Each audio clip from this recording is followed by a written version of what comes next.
Welcome to Extraterrestrial Reality. Well, an organization of police chiefs that covers Canada and the United States has sounded the alarm bell recently in a newsletter about that there's no reporting mechanisms in place in police departments to handle UAP reports. And that's what we're going to talk about a lot today here. Actually, I just want to say that what this group is first before we go on. Actually, the Major Cities Chiefs Association, or MCCA, is a professional organization of police executives representing the largest cities in the United States and Canada.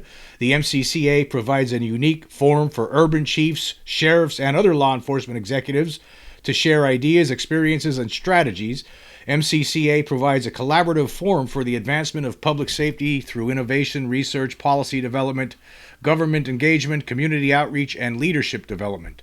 And in a newsletter that they had released just a couple of months ago in June, it talked all about UAP. Now, there was this little proviso on there on the bottom of each page, and it says here, the information in this document does not represent the opinions or policies of the Major Cities Chiefs Association and its members. This document is intended to share information collected from open sources. Okay, but I mean, that's all fine and dandy. That might not be the opinion of the Chiefs Association, but the fact of the matter is that they put out a very highly detailed little newsletter about this situation, and they have a lot of information in here. And we're gonna talk about it here. It says, and this was from the June 2024. They call it a reference guide, and it talks all about unidentified anomalous phenomena. It talks about it in the news. It references different news articles in different publications: Fox News, The Hill, among others, CBS News. And then on the second page, which I thought was probably the most interesting of all the pages, they talk about law enforcement considerations. And they have a quote here from Arrow. Now, of course, they're taking their cues here from a place like Arrow, which I wish they knew better, but they don't. Arrow is not here to solve any mysteries with regard to the obvious and real presence of some sort of non-human intelligence on this planet, as we all know. But anyway, the quote that they have here says, the potentially ubiquitous presence of UAP defines the national security implications and drives the broad range of stakeholders and demand for rigorous scientific understanding of intelligence and on phenomena. And that was a quote from Arrow. As we all know, Arrow is, No. But anyway, it talks about unknown threat to public safety. It says reports released by Arrow and ODNI, among other United States government and nonprofit entities, claim that UAP present a clear threat to national security since their capabilities and origins are unknown. Some agencies speculate these phenomena and objects could potentially originate from foreign governments or other entities and be capable of collecting sensitive data or conducting attacks. Although incidents of UAP causing harm or inflicting injury on civilian populations has never been reported, their motives and threat capabilities are unknown. Therefore, it's in the interest of law enforcement to be aware of trends and reporting on UAP due to the unknown threat they may pose and their continued presence in controlled and restricted airspace where police air support units operate. And then it talks about aviation safety. It says numerous military and commercial pilots, either operating helicopters or airplanes, made reports of very close encounters with UAP, including those with dynamic and threatening trajectories. UAP incidents can include temporary or permanent failures of electronic communications and navigation systems, among other safety risks. According to a report by NARCAP, breakdowns in pilot judgment and or flying skills are thought to play a central role in contributing to aviation accidents. If a UAP is maneuvering erratically at high speeds near an aircraft and the pilot is trying to avoid it, great skill and judgment are called for. But unless that pilot reports seeing the UAP, the encounter will not be logged at all and therefore will not be reflected in official aviation statistics. Yeah, this is the kind of climate that has been created over decades. Oh, no, you saw a UFO when you almost crashed into it. You better not say anything. If you say anything, they might fire you. So you don't say anything. That's the kind of policy that we've been because of the federal government pushing those kind of policies, like on FAA and all that kind of stuff, as we all know. on pilots. Pilots are afraid to talk about these things because then they'll lose their license, they'll lose their job. Therefore, UAP can pose significant safety risks to law enforcement air support units, specifically helicopters, and due to the lack of reporting UAP encounters, the severity of the potential risk is unknown. Yeah, we don't know what the risk is. We just don't know. We don't know what these things are. I mean, there's been reports of fighter jets going after them and after UFOs and never coming back. I mean, the government won't tell us about these things, but we've heard these stories. We've heard it. I would imagine that if you fire upon one of these things in the air, that they're going to retaliate potentially, and you might be a goner. And then it talks about UAP-related calls for service. Historically, citizens reported UAP above both rural and densely populated cities throughout the United States and Canada. It's logical many of these citizens choose to report these incidents to 911 or emergency call centers. Las Vegas. Therefore, it may be relevant to track and analyze how many calls for service and police responses these incidents create for local law enforcement agencies. Let me just stop there. Police have been dealing with this. Local police departments, state police departments, they've been getting called about UFO landings, UFO sightings, alien encounters since the late 1940s, since all this started. That's how long this has been going on for a long time, but yet there are no policies in place. And a lot of instances, when you look at the records, a lot of the stories over the years, sometimes when police officers go on the record saying that they saw these things, sometimes they get ridiculed. I mean, look at Lonnie Zamora. Look what happened to him. He regretted it in a way about telling people what happened, what he saw back in 1964. Continuing here, it says, police officers in the field have historically reported observing UAP while on and off duty, reporting details to dispatch and sharing the information with other local or federal law enforcement agencies and the United States military. Therefore, local law enforcement may have an interest in understanding the potential risks UAP pose to officers when encountered in the field and determine how the details of these incidents are tracked and analyzed to develop appropriate policies and tactics to respond. Now, let me just stop there. I know I've done stories recently. I've talked about different things on here. There was a story from where the police are called. Multiple police see a UFO hovering right in front of them. A police officer thinks about pulling out his gun to shoot at it, but then he has second thoughts. Maybe that's not a good idea. There's all kinds of stories like this. But there are no policies in place with regard to how to act when these things happen for a police officer. And they've been responding for decades over this. It's not just recent years, like with the Las Vegas case. This has been going on for a long time now. For decades, there's been police who sometimes encounter them just on their own because they're always out and about, right? Or they get called to a scene because someone sees a UFO or has an encounter with what they think looks like alien beings or something, and police are called. And sometimes they get there and there's nothing there. Sometimes they see them. And what are they supposed to do? You would think that there'd be policies set down from the federal government that has been studying this secretly. You think there would be some sort of a policies and protocols that would be handed down. Like I've talked about this before. Dr. Keith Taylor was on the show earlier this year, along with Richard Lang. Richard Lang, who he's a researcher, investigator, licensed pilot. Also, he was a MUFON investigator with over 30 years of research. He wrote a book, and I talked about this book with him, First Responder's Guide to UFO Encounters. And of course, Keith, Dr. Taylor, actually I was on the phone with him a little bit yesterday talking about this stuff, and I'm going to share some more information in a second with regard to that. He's an adjunct assistant professor at the John Jay College of Criminal Justice in New York City, and he spent 23 years as an officer at the NYPD, and he was also a New York City corrections officer, assistant commissioner at the New York City Corrections Department for 2 years. So this guy, he's been working with UAP Med, which is just trying to establish protocols for police departments on how to deal with UAP reports. But they don't have any in place, and I'm going to show you that in a minute. But anyway, let's continue with this. The FAA directs pilots and air traffic controllers to report incidents of UAP to NUFORC, the National UFO Reporting Center, and local law enforcement when they believe there may be a threat to public safety or property damage. Now, seriously, what is a police department going to do about UFO? I don't know. I don't think that really, but they should have policies in place. But, who do they report? There's no reporting policy. Who do they contact? They contact the military. The military says, we don't look at UFOs anymore. But what if one's hovering right over someone's house shooting some sort of a death ray at people? What are you going to do? And then this page ends up with this statement. It says there's no reporting mechanism. Currently, there is no known official UAP reporting mechanism or common procedure for local law enforcement to report UAP incidents. It's not yet determined what type of reporting mechanism and analysis is necessary. And then the next few pages, the next section talks about United States government UAP programs. It goes through Project Saucer, talks about the Roswell UFO incident, Project Blue Book, Brookings report from 1960. That was the report that explored the societal impact of discovering extraterrestrial life. The CIA evaluation of UFOs from 1964. They talk about recent things like the UAPTF. The Unidentified Aerial Phenomena Task Force, that was in operation from 2020 to November 2021. Of course, Arrow. And then the next page, the next section talks about whistleblowers. They talk about Ryan Graves, David Grush, all that stuff. They have articles here from Politico, CBS News.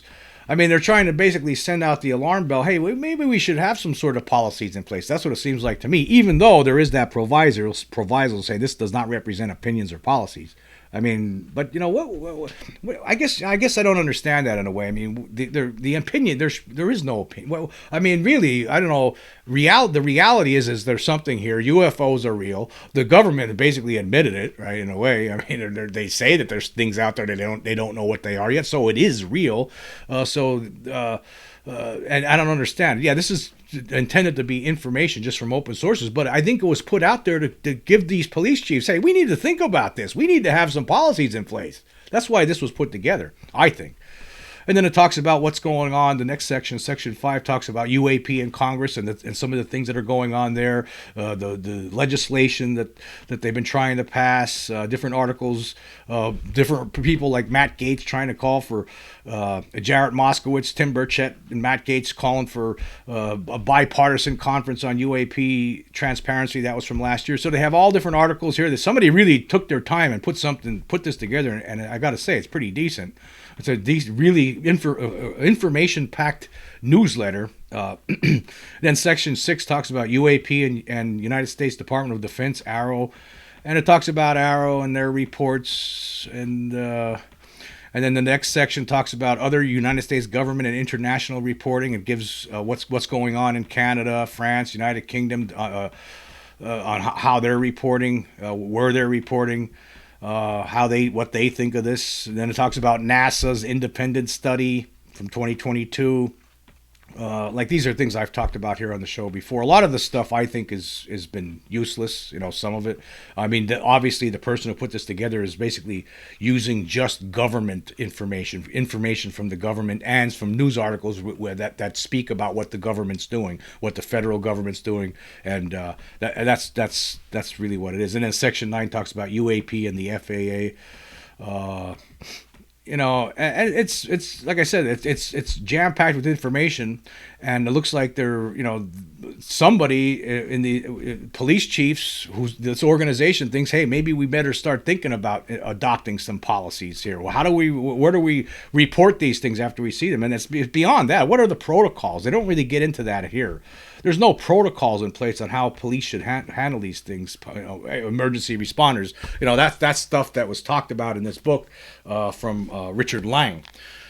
So it doesn't really get into that much, but at least they're saying, hey, we need to have some sort of policies in place. We don't have anything. Where do we report this stuff? I mean, who should be looking at this? What do we do? And then it talks at the end here, the final section, Section 11, key takeaways.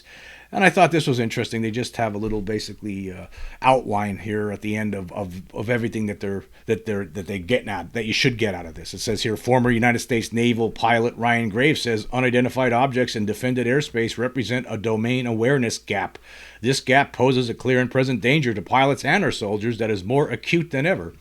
Then the next one is UAP can have a significant impact on law enforcement operations and safety due to the following: unknown threat to public safety, UAP-related calls for service, and aviation safety. Currently, there is no official local law enforcement UAP reporting mechanism.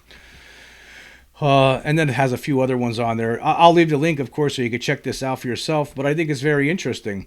And I'll tell you what else is interesting is that Dr. Keith Taylor, he actually contacted about 300 police departments and state police organizations last year, asking them if they have any protocols in place, basically. And this is what I just want to pull this up here. Yeah, he asked them. He sent out a request for information regarding any policies or protocols regarding how they respond to unidentified anomalous phenomena. And he provided me this spreadsheet here. We'll go look at this spreadsheet now. He has all the states and then all the different police departments, and to see if they had any protocols or policies in place. And either you'll see here, I'm pulling up on the screen here. You see either no response. Most of them are no response. You got mostly no responses, right? Or not. There was a couple of not applicable. There was a lot of no responses, and then there was quite a few. There was, but less of no policies. Some of them did respond and say, no, we have no policies. So you look through all of this, right? You see all these numbers, all these different places that he contacted. So either these places they didn't respond, that say if they have a policy or not, or when they did respond, they said, oh, we have no policies. As you can see, I'm scrolling through it here. You can see all the different places where he contacted and the responses to date. As you see, either no policy, like look at this. You contacted Akron, no response. You contacted Edmond, no response. You contacted Hillsborough, no policies, he was told. And then there's Reading, PA here, no response. East Providence, no response. Rock Hill, no response. No response, no response. So some of them did get back to him and say, no, we have no policies in place. Obviously, they have no policies in place. That's the bottom line. They have no policies in place. The police departments for decades now have been completely unequipped to deal with this. I mean, really, they don't even have no information comes from the government to help them out. You think the government would provide some sort of a policy that they could abide by. But see, then again, if they did that, if the federal government did that, if the secret control group did that, well, then everyone would know, hey, it is real then. See, that's what it is. It's they can't tell you if they provide a policy, then that means they're admitting to the reality of the situation. But as we all know on this channel, anyone who watches this channel, we all know that it is real. There is something here. There's no question about it. So I don't know what they're doing, but I think it's ridiculous. But I thought that was important, and it's nice to see that that there are concerns within these major cities, across the country here. Hey, we need to probably think about some policies, or how do we deal with this? I mean, just think about what happened in Vegas.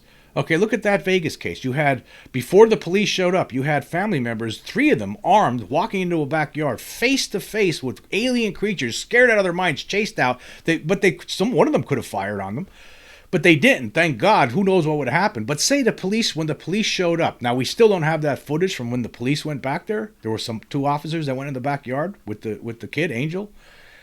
Say those beings were still there. According to Angel, they had disappeared. They were gone by the time the police showed up. But say they saw them. What would the police do? What would they do? They would have no. Like say you're a police officer, right? And you get called to you get a call saying, hey, there's people here. They're saying there's something crashed in their backyard, and it looks like alien creatures are running around. And you show up and there's alien creatures running around. What are you gonna do? Shoot them? I mean, there should be a policy. I mean, I don't think you should. I don't know if that's going to work out or not. That might just mean bad things for you. But there's no policy in place. Nothing. And look at all the places Keith Taylor contacted. What did he get? Nothing. Either no policy, and most of them no response. Here, Richard Lang started. He's trying to help. Why don't you check out his book, right? Maybe the police departments need to start picking up these books and start making policies for themselves. I mean, just because the federal government wants to continue this game, this charade that there's nothing here, even though we all know that there's something here, even though we all could see it now, that doesn't really, it's time to just you gotta do it yourself, I guess. The police department should have policies in place to how to deal with these things. I mean, what do you do? What do you do in that situation? If you come face to face with an alien being, are you supposed to shoot it? Or what are you supposed to do first? I mean, there's nothing in place, no policy whatsoever on how to deal with these things. I don't know. I think it's a good idea to have some, and plus there's no reporting mechanism. What do you do? Where do you send that information once it happens? That's the other thing that they're talking about that here, mostly in this newsletter or whatever you want to call it. They're talking about there's no reporting mechanism. Okay, yeah, there is no reporting mechanism. You get these reports, you just file it and you just forget about it. That's all there is. I mean, yeah, you respond to somebody saw a UFO. Okay, I'll go there, I'll check it out. Okay, there's burn marks on the ground. Oh, look, might even be footprints. But what else you could do? I'll just file this away, and that's it. But what if there's something more going on when you get there? What if you actually come in contact with these things? There's nothing in place, and then there's nowhere. And then reporting it. Shouldn't there be an office within the federal government where these reports get sent when they happen? Shouldn't the people in the federal government be concerned about this, particularly when we know that there's something here, right? We know that there's something here, especially now. And just speaking of that, let me just pull something up here. Yeah, I received, let's see, where is it? Yeah, here it is. Yeah, I did that one video a few days ago. It was with regard to the, I guess it was last week. I did the video where I had the comparison. I just want to point this out with the Vegas alien. I did the AI version, and I received a comment from somebody, and I thought this was a very interesting comment from some crank communism. And he writes this. He says, it looks like he sees the gray alien back there now. He didn't see it before, but now he sees it. And he says, it looks like the gray is standing there cycling through frequencies on the cloaking tech, as in it's not quite working properly in the beginning when we see a smoke monster thing. So the NHI flips through the channels on the cloaker like you would on a walkie-talkie. First he flips the wrong way and we see him clearly for a moment. Then he maybe even sees the camera and quickly corrects the cloaking frequency and he's no longer visible. I couldn't see it for a long time, but I finally saw it tonight and it was deeply unsettling. So, now this is someone who didn't see it. He couldn't see that being for a long time, but now he sees it because I made that presentation and it shows that these things are real, right? This is another person now. There's a lot of people who keep coming upon my channel and they'll see it, and then you get comments like that they didn't see it before, and he finds it deeply unsettling. I just want to point this out. When Scott Roeder had contacted me in late April, when this was right after I did a show, and I was contacted by Julia June, from New York, who pointed me into the direction of the creature of the head above the fence.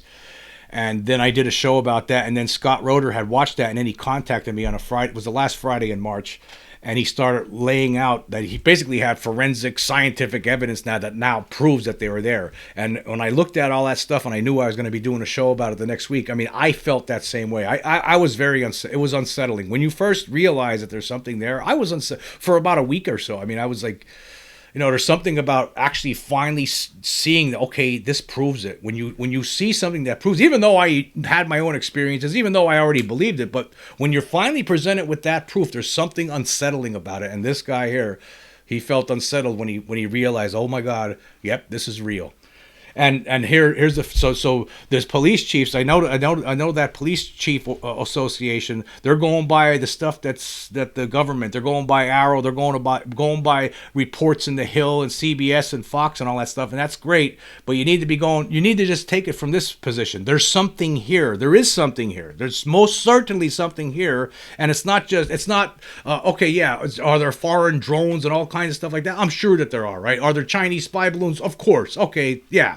But there's something else here, right? And they're not human, and we don't know what they're up to. We don't know how are you supposed to deal with them when you come across them. What are you supposed to do? There are no policies. There are no reporting mechanisms in place. But you should see right here, because of the evidence that we've been putting up, right? It's real, so you should be doing something about it. There should be policies in place. And it's unbelievable after all these decades. And even the fact, that they've been talking about this when those Pentagon videos came out in 2017, they've been talking about this, and Keith Taylor did this last year, that when he's sending out all those requests to see if they have any protocols or reporting mechanisms in place, and he gets nothing. They got nothing. There's nothing in place anywhere. So it's high time that does get taken care of. There should be policies in place. I mean, maybe it doesn't happen that often, but it's going to happen sometimes. There are going to be things that happen at some point where police are going to be, okay, what do I do? What did the playbook tell me that I read that I was, I'm sure, every police department I'm sure has its own rules, and they probably tell you, hey, this is what you need to do if you come across alien creatures. I know you think it's funny and everything, but it's really not, because it is really real, right? And this is what you need to do, and you report it here when it's over, and we send off the information and they take it from there. There's nothing like that in place right now. So I think it's important that we do something with that. Okay, moving on. I want to talk about, I did receive a message. Let's see here.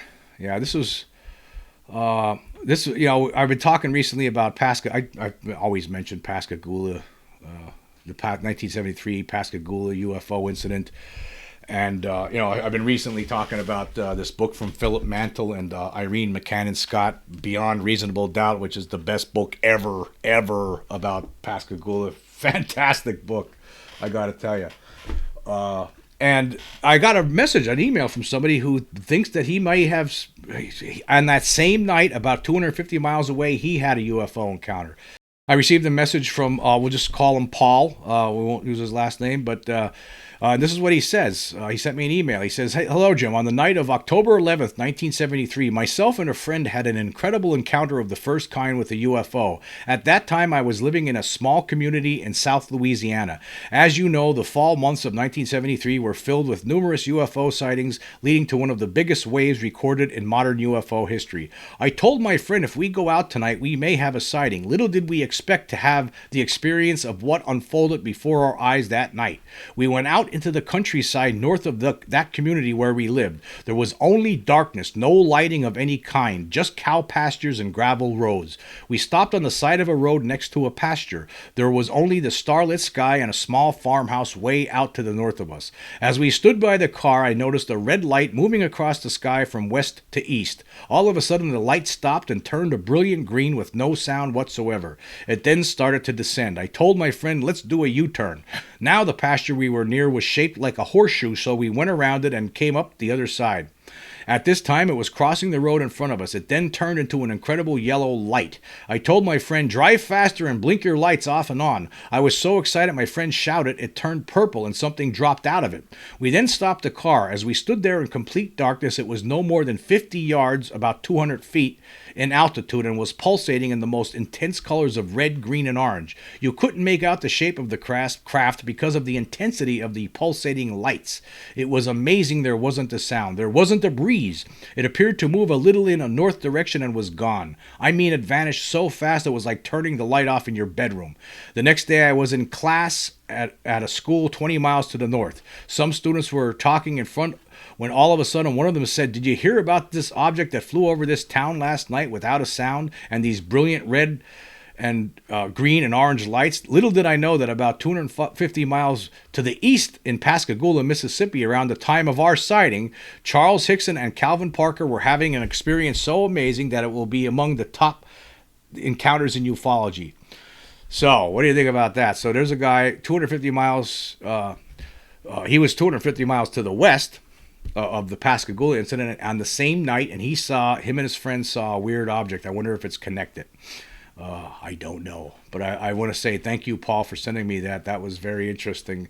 And that's the cool thing about this book. There was actually more, and beyond reasonable doubt, there were a lot more witnesses to this than you would realize. There were other people that saw UFOs in the Pascagoula area that night, but 250 miles away, there was other UFOs were being seen around the same time, so they might have been out and about all over the place that night for all we know.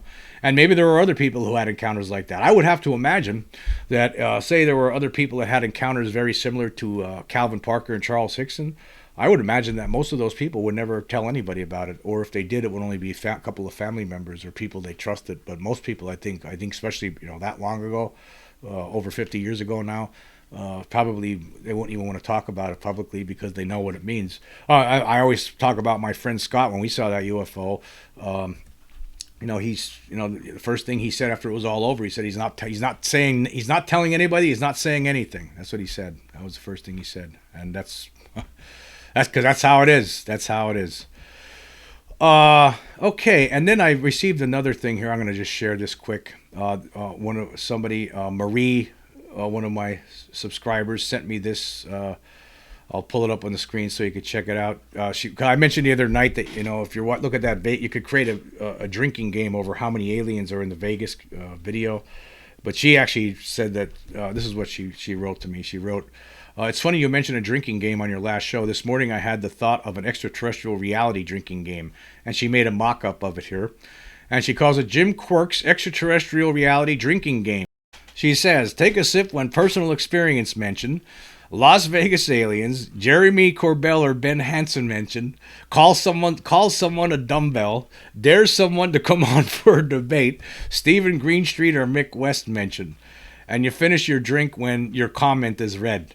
And then there's a picture of my face, my head sideways on there. You better take real small sips, because if you don't, you're going to be in trouble. You're going to be in trouble. But hey, I get a kick out of it. I think that's funny. Yeah, do I say these things a lot? You're going to get, you're going to have problems if you take a sip every time this happens. If you're, come on now. Be responsible. Make them real small sips. You better make them real small sips. Okay. Anyway, okay, moving on. I want to do an update on the OPNAC, okay? As we all know, recently Jon Stewart was commenting. He's a UFO. He has his own UFO channel on YouTube, and he was talking about.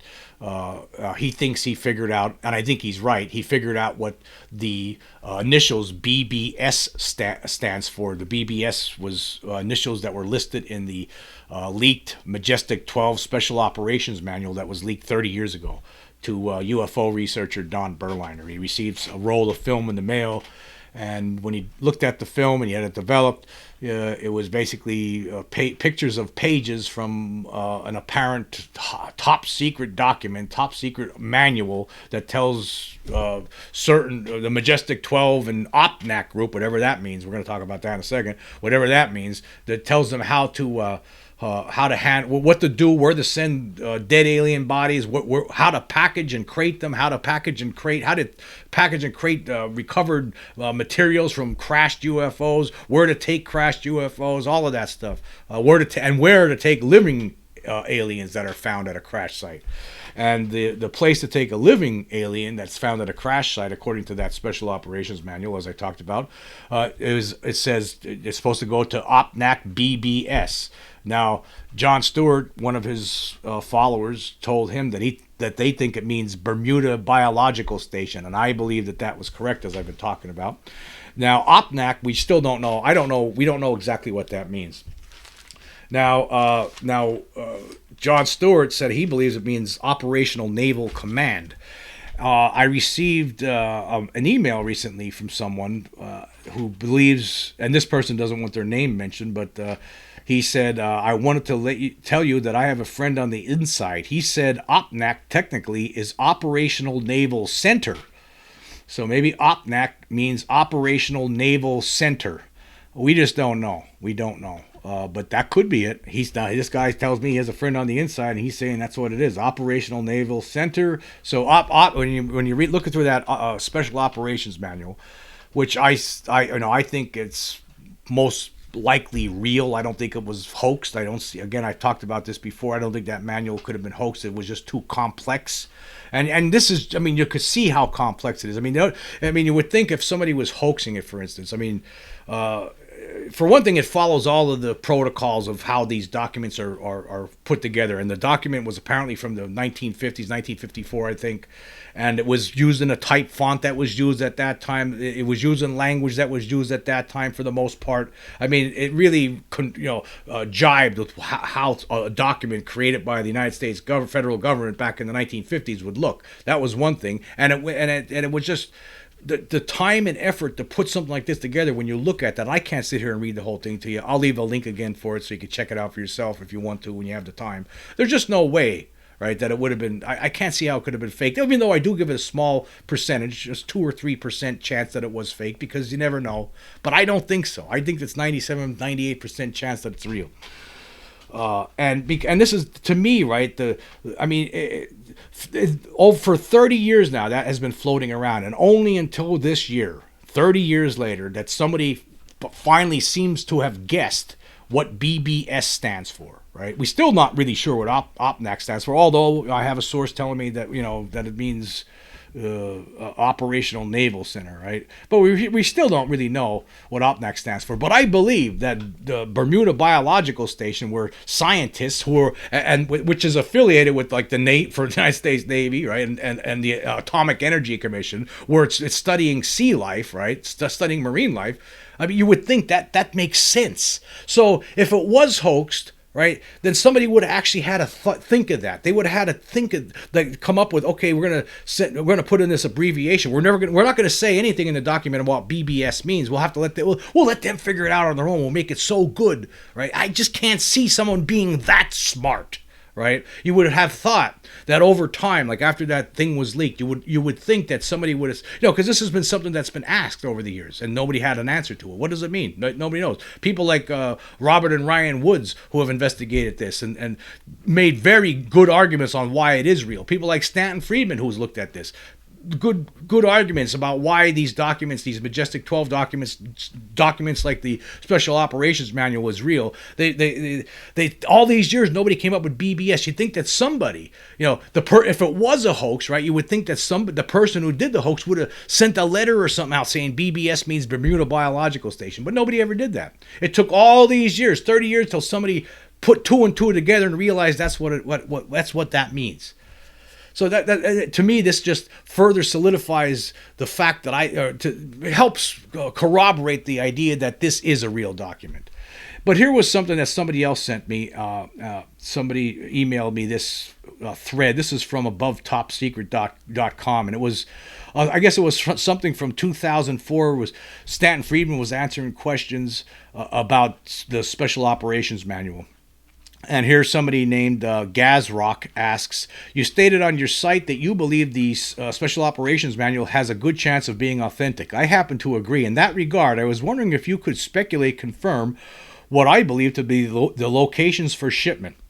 And he talks about Area 51. Yes, S4, I believe that, Area 51, S4 is, that's, we know that one.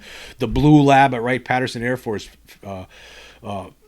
Base, we know about that one. You would be able to figure out that one in that document. But then the OPNAC BBS, he says, this is the one I've had the most difficulty with. As far as I can determine, OPNAC is an anagram for Operations Naval Command. So that's a little bit, that deviates a little bit from John Stewart's Operational Naval Command. And of course, it also deviates from this other one that I've been talking about, Operational Naval Center. But anyway, and he continues, it says, the only official use I've seen for this anagram is in a United States Army and Naval Manual of Military Government and Civil Affairs, FM 27-5, OPNAC F50E-3. Following the pattern of the other location designations, BBS is the real clue here, but I've yet to come to a conclusion on it. Any ideas? As an aside, according to the text of the manual, the OPNAC team is the one charged with retrieving live aliens. Barking Sands in Hawaii is my prime candidate. It existed prior to the manual and started out as an Army airfield. Being an island, it seems it would be an excellent guard against losing any beings who might evade capture. And then later on, Stanton Friedman responded. This was in October of 2004. He said, a few people who have been members of retrieval teams, classified military hardware, have indicated that the general approach and terminology matched the retrieval manuals with which they are familiar. Bob Wood has pointed out that the type was monotype, not common linotype, and not computer-generated according to people in the government printing office. Does he get into this? I don't think he. Yeah, I don't think he gets into the BBS. Here, let's see here. Actually, somebody else did. Yeah, Stanton didn't really get into what BBS stands for. I don't think he didn't know either. Nobody ever figured it out. Yeah, he didn't know what BBS was. He didn't. But then later on, somebody responded. Actually, in 2018, all years later, in 2018, there was a response on September 6, 2018, from TC 2020. And this person suggested Bermuda. It says, after some research, my guess to the location of OPNAC BBS is a Navy base in Bermuda. I saw an episode of UFO Hunters where they traveled to Bermuda and there was a top secret Navy military base called AUTEC. I would argue the base changed their name or has multiple times. I would guess one of the B in BBS is Bermuda. The S could be C, and 01 means there's only one Navy base in that location, or that it was the first one built there. That was a good answer. Good guess. Guy came close, but I think the answer is Bermuda Biological Station. It makes the most sense. Why not? Why wouldn't that be the place? That makes the most sense. You know, has government connections. It's affiliated with the United States Navy. There are scientists there studying marine life. Who best to study alien life than people who are trying to figure out the mysterious marine life that populates our oceans? So I believe that Bermuda Biological Station is what that is, and I think we finally, Jon Stewart and one of his followers, figured it out after all this time. As far as the other one, OPNAC. Now again, this is somebody who says he has a friend on the inside. He's saying Operational Naval Center. Is that what it means? See, here's what we're trying to do here. We're trying to just get them to tell us the truth already. We're sick of this. We're sick of it. We're trying to get them to tell us the truth. Why do you just tell us the truth? Tell us about this Special Operations Manual. Tell us about what you're doing. Tell us about, how about providing at least our police departments with some direction on what to do with when UFO reports come in, or alien encounters, when people report alien encounters, or what police are supposed to do. We need to get on with the show here. This is ridiculous already. It's no more reason to cover it up. Yeah, it's disturbing as some people, it's unsettling. It's unsettling at first, but you get over it. A few days after thinking about it, right, after you realize that it really is real, and this proves we have the proof to show it. Yeah, it's unsettling, but people get over it. Has nothing to do with that. Just tell the truth already. We're sick of it. We're sick and tired of it. We're sick and tired. I'm sick and tired of it. I want the truth. I'm tired of it. And what are we going to do? And whatever you do, one more note of caution. If you're going to use Marie's new game that she's made based on my podcast, be responsible. Because, I say these things a lot. So, I mean, you might not make it to the end of the episode. Anyway, I want to say thank you all for joining me. Until next time.